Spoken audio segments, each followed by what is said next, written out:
Bro, give me a high five on that. Got a nice come over? Yeah, no, it looks good. Thanks, dude. You got more hair on your bottom of your head than you do on the top of your head. It's like I go upside down. Oh, hey!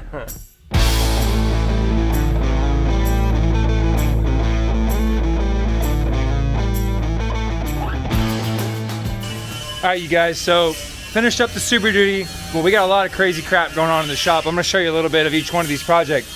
Hey, Zach! Hey, Zach! Sound like Chris Farley over here grinding on some crap. I need just a minute, bro. I gotta talk to these fine people about what we're doing in here. Let me show them what we got. Take a water break, bro. Hey, bro, throw hands, bro. I'm all the way down here, bro. Throw hands with me, bro. Little inside joke. If y'all don't know, hey, throw hands with me, bro. Check this out. So we have, well, we got a couple things going on. What all were we going to talk about? The one with the ruined piston. We got to show them the piston. This looks gnarly. Dropped the valve seat and went full carnage. Dude was straight up. The truck was running perfectly fine.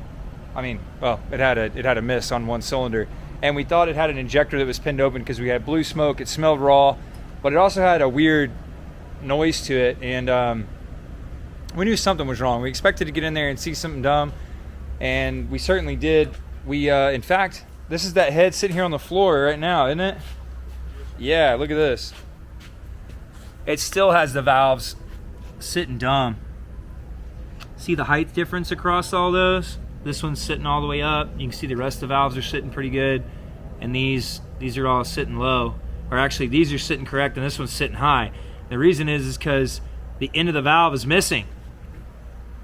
And it's actually down in here. Let me borrow a light real quick. Check this out. This is pretty cool. Look at that.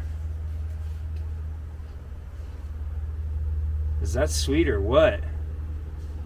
That is the top of the valve that you're looking at. Let me set this steel down here. So that piece is the actual round tulip part that sets into the cylinder head to seal it. And you can see this thing was running for a while, beating around in here. Look at that piston all mangled. Thing looks freaking awesome. We're gonna have to put that on the wall. The offerings to the God of Speed. We have numerous of those. But yeah, look at that. Little carnage happening over here for this guy, little Carney. What else we got going on? And then we got the pickup tube guy. Didn't we have another truck? Oh yeah, this motor we're putting together. So this dude, this was the motor that spun the number 6 rod bearing, right? Yes. And this guy's truck back here. He's looking like he's in bad shape right now. We're gonna get him fixed up. This truck has had a lot of grief in its short life. It's got 56, 7, 8, 9,000 miles on it. It's got a RevMax 850 trans, which is a super gnarly 68 RFE. That is a lot of money. You're talking, I don't know, probably $12,000, $13,000, $14,000 installed in the truck. It's got a BDS lift on it, or at least a long arm anyway. I don't know if it's a zone or BDS. Looks like a BDS. Airbags, gears, blah, blah, blah, tuned, all this stuff. We actually just redid the ring and pinion in the back because whoever did the gear sets in this truck, they ruined the back set. And believe it or not, the front didn't look bad, but they used the factory shim on the pinion in the back, which didn't yield the worst pattern in the world, but the crush sleeve had been reused.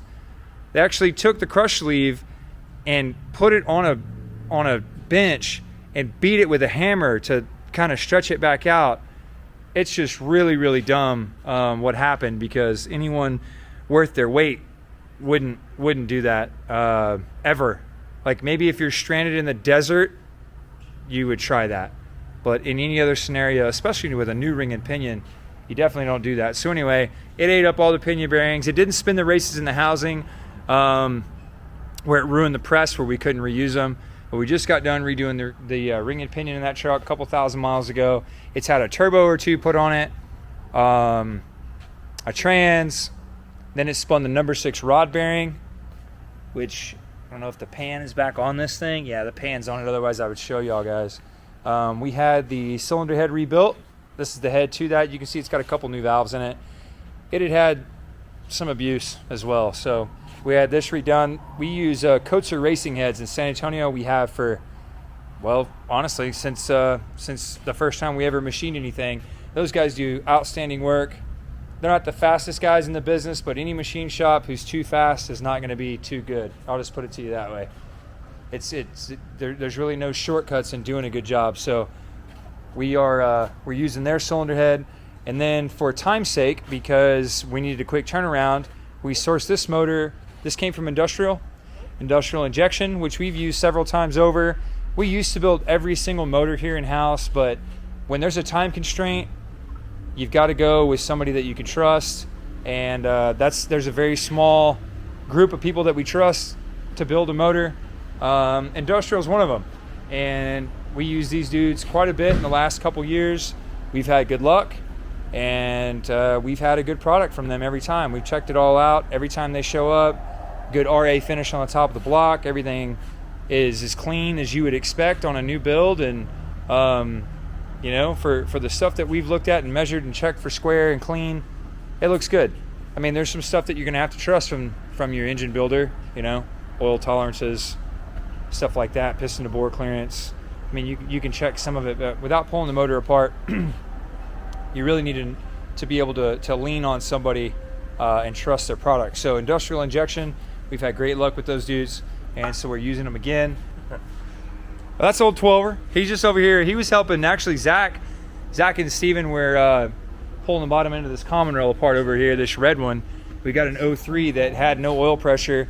We actually had a worn regulator valve inside the oil cooler housing, and we ended up replacing that stuff and still had erratic oil pressure, and so we came up with an idea to figure it out. I'm going to tell you about that here in a second. But anyway, this is yeah.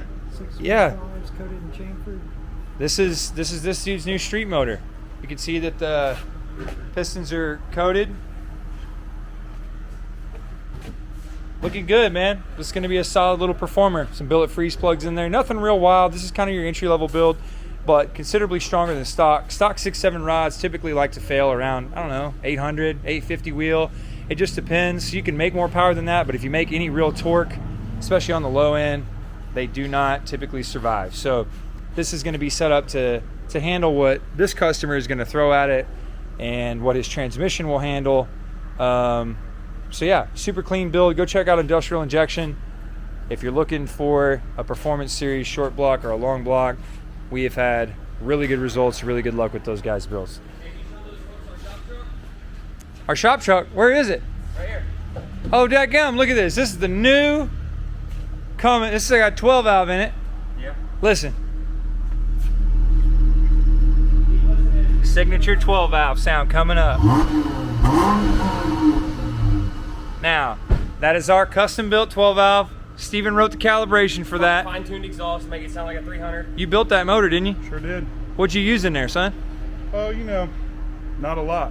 Not a lot. You heard it from the man himself. Not a lot. No, but Zach actually lives over near the tranny shop and the machine shop. And Zach also drives this sweet, swanging, banging Chrysler 300. It's a transmission. And look at this. You gotta love a guy like this. This dude is in it to win it. This is an OG from way back right here, bro. All leather Chrysler 300, and we just burnt ATF in the trunk. So yeah, so Zach's gonna need a raise. I'm done telling jokes, but hey, yeah, this guy, he popped his 68.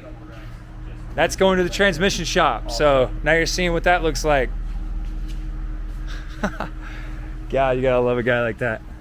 Then we got this bad boy over here. And this guy, this 0304, this one I was telling you we had oil pressure issues with, and we thought we had a bad sending unit because 99% of the time that is the problem. It's in the side of the block, driver's side, right behind the injection pump, kind of below the intake shelf down there. Sometimes they got like a green connector. I can't remember exactly what year models have that, but they're right there. And so they're pretty easy to swap. It's like 1/8 inch pipe thread or straight thread O-ring metric little plug. So we popped that out, threw one in there, still no oil pressure. So we pulled the, I guess it's a service port or an additional, I couldn't tell you exactly what the wording is. We always use it as a test port and as a secondary oiling port for when you do compound turbos, or if you flip the manifold upside down, or any other variation of moving the turbo around, you can actually tap into another port. I'll show you before we slide under here, actually. right here on top of this oil cooler housing cover. And so you can check oil pressure there confidently because it's supposed to make oil pressure there. That's actually a hollow cavity inside that casting, and oil comes up through there and feeds the turbo, and it will feed a second turbo or whatever. Anyway, they come factory with a plug there, and we pulled that out, put a mechanical gauge in there, nothing. Pulled the plug out with the truck running, no oil, which means the turbo was starving for oil. And we were all really surprised because you're not going to make it very long without oil pressure without ruining rods and mains, not to mention the cylinder walls, because you got piston jets that run down that oil galley and they lubricate the bottom side of the crown of the piston to keep them from overheating. That's what lubricates the rings on the cylinder wall. So we're already amazed that the thing still runs because it doesn't have any real blow-by. And we're like, okay, well, that's weird. Let's check the oil level. Plenty of oil in it. Okay, well, that's even more weird. Maybe it's got a bad oil pump. Not super common on a Cummins. And when they go bad, a lot of times, like if they lose press or it breaks a pin or it's rubbing the cover or any variation of how an oil pump does fail on a Cummins, you'll hear them talking to you. Back in the day, it was real common to see VP44 trucks, 24 valves, coming to the shop. They would have this high-pitched whine to them, you know, and a lot of people thought, well, that's just how some of them sound. I'll tell you what, 99% of those needed an oil pump. They were rubbing the back of the timing cover, and or the gear rotor was worn on the inside, or et cetera, et cetera. And the customer was kind of reluctant to really tear into the motor any further than what we'd already done because he didn't want to spend a whole lot of money on it. So up to this point, we just had a couple hours of diag time. We're looking at some basic stuff. He wants to know if it's worth to continue, you know, digging into the truck, because the next thing you got to do is pull the front cover, pull the oil pan. And he was kind of down to where he's like, I really only want to do one or the other. You know, what's something we could do to figure this out? And so our next thought was, well, maybe the pickup tube has got some trash on it. You know, like maybe somebody did a front timing case or a front timing cover and they left a red rag in it and it migrated its way back and it's covering the pickup tube. Maybe the pickup tube gasket is bad, which I don't think any of us have ever seen. I don't think any of us have ever seen that. And it really doesn't look like a motor that had been gotten into. And so we said, you know what, let's try this. If the pickup tube gasket is bad and it's drawing air right there, then maybe it's got enough, maybe it's pulling enough oil to keep the rods and the mains happy, but as it's trying to lift oil up to the cylinder head, it's cavitating at the oil pump, right, from sucking air. Maybe there's not enough to lift it there. Maybe that's how the bottom end is still survive without spinning a bearing. And maybe the gasket's bad. So we'll overfill it by a gallon of oil, and then we'll back the truck up a hill, you know, quickly, throw some oil in it, back it up a hill, and that allowed the oil to slosh to the very front of the pan. And if that gasket's leaking, then it will prime and we'll make positive oil pressure, and that'll basically prove our theory. And that's exactly what we did. We added a gallon of oil, we backed it up a hill, and I'll be damned, we didn't make oil pressure on the dash. So we cut it off, put an analog gauge on it just to verify that we were actually getting oil pressure, and both of them are reading pressure. So we're like, okay, let's see what's going on. So we dropped the pan. And that is where it got a little bit more interesting, because we didn't know that the motor had been gotten into. And when you get down here and you start looking, I need a light actually. Logan, can you slide me a light under here? Started looking around in here, and it's like, hey, damn, them ain't stock rod bolts. Those are ARPs. And those aren't crack cap rods. Those are forged 12 valve rods. And they got grind marks on the bottom, which means those rods are probably balanced. Sometimes you can actually shot peen and polish rods, like you see right here on the edge of this, right where the light is. I'm gonna try to stick my finger in here. Right. Damn, I can't do both at one time. Anyway, right on the edge of the casting, when they make these rods, there's casting flash, and that's the textured part of the rod that is right here. Still can't see my finger. I'm gonna hold this flashlight and get this just right. Right here, the texture on the rod. A lot of times you can polish rods and actually make them stronger, because you don't have a stress fracture point for it to start. So you polish and shot peen them. But at a minimum, you can see that they've been ground on, so they've probably been balanced. You can see that the bottom end of the motor also has ARPs on the main caps. Those are all torque to yield bolts from the factory. So this motor has definitely been machined and built by someone. And that means that leaves you open for some type of error on the install. Even all these other bolts that hold the factory girdle on, these are all 12-point ARP fasteners. So somebody went throughout and put ARPs throughout the whole thing. But whenever they installed the pickup tube, which runs down the side right here, all the way up to the front, this gasket up here was actually mushed out to the side. And I can see a little bit of RTV on it. Never seen it before, but the gasket's actually pushed out.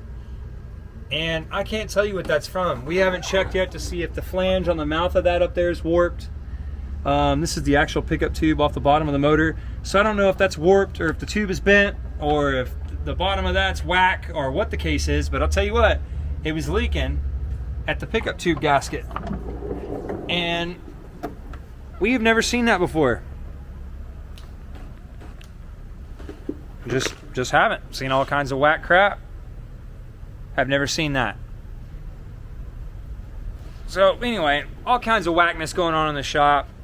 New stuff, cool stuff, offerings to the Godspeed. Gonna fix this dude's truck up, pick up tube gasket, put it back together. No blow by. Looks like a fairly recent rebuild. Decent parts in the bottom end. I mean, that motor will hold, if it's done right, that motor will hold 1,000 horse. So maybe it'll be a home run for our customer, and he won't have any engine damage of any kind. Hopefully it wouldn't run very long that way. But yeah, that's just I wanted to share a couple of things we had going on in the shop today. It's kind of a typical day in the shop at Holden Bros. Y'all know we got all kinds of crap going on at the new shop over there, and we're going to give you an update video on what's going on as soon as we can. Got a video that just probably drops before this video, and that'll bring you up to speed with where we were about a week ago. And we got a whole lot more coming. More framing, more site work, more dirt work, more electrical, more plumbing, more lighting, more fixtures and toilets and doors, and we're going to take y'all along with us throughout the entire thing. So y'all hang in there. Thanks for checking out the shop today. Hope you're having a good day. Put a good gasket on your pickup tube. Don't let your valves fall out and hit your piston. Got it? Good. Later.